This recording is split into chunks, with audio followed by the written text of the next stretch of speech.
passe par un service civil, que cela passe par une préparation militaire, que cela passe par un service civique.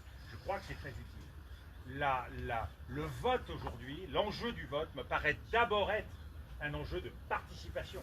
Et il s'agit là de mobiliser toutes les catégories qui ont largement l'âge de voter, mais qui ne votent pas.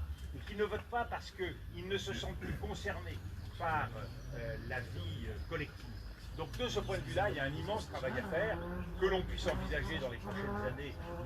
La question de descendre l'âge du vote nous conduit à partir de ce moment-là à fixer des limites qui ne cesseront de glisser. Donc je pense que 18 ans c'est un âge raisonnable, mais que l'on prépare le jeune citoyen dans le cadre de conventions. Il y a beaucoup de choses qui sont faites en liaison avec les parlementaires pour préparer des assemblées de jeunes citoyens pour comprendre ce qu'est la loi, pour comprendre ce qu'est la vie de la cité. Donc ça, je crois qu'il faut effectivement l'encourager. La deuxième question, c'était l'écologie. Alors ça, moi, je le dis très clairement, je me sens profondément éco-gaulliste. Et je pense que, de ce point de vue-là, mettre de la volonté, mettre de la détermination et ne pas séparer la vie de notre planète, de la vie et les enjeux de notre cité, de notre pays, c'est une chose aujourd'hui absolument indispensable. Et je pense qu'on est à un tournant, parce que nous devons mesurer ce qui a été raté dans l'écologie historique qui s'est développée jusqu'à maintenant et qui a dissuadé, éloigné beaucoup de gens qui auraient voulu faire un bout de chemin avec l'écologie. Effectivement, vous l'avez dit, écologie punitive, écologie souvent déconnectée du réel, écologie libérale qui n'a pas véritablement conçu son projet dans le bon ordre.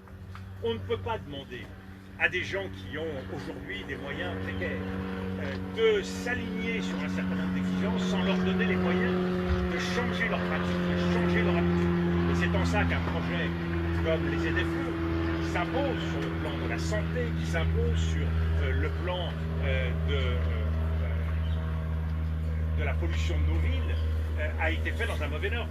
Si on avait fait un travail, les voitures de ceux qui avaient les voitures les plus anciennes et qui ne peuvent plus aujourd'hui, selon les règles, rentrer dans les centres-villes, évidemment l'acceptation aurait été beaucoup plus forte.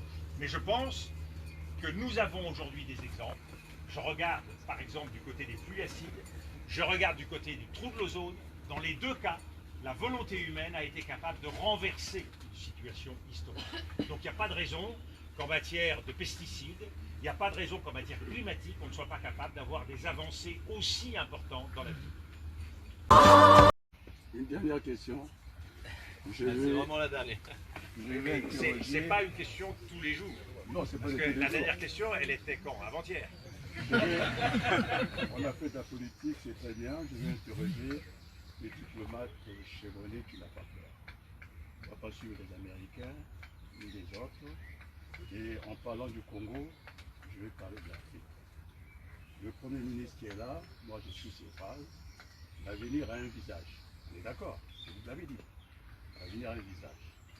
Et donc l'avenir est à bâtir ou à détruire.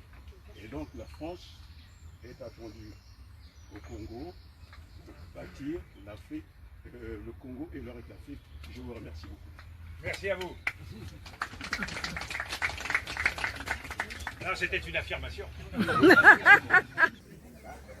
Mon enfant, tu vas grandir, loin de chez nous, tu vas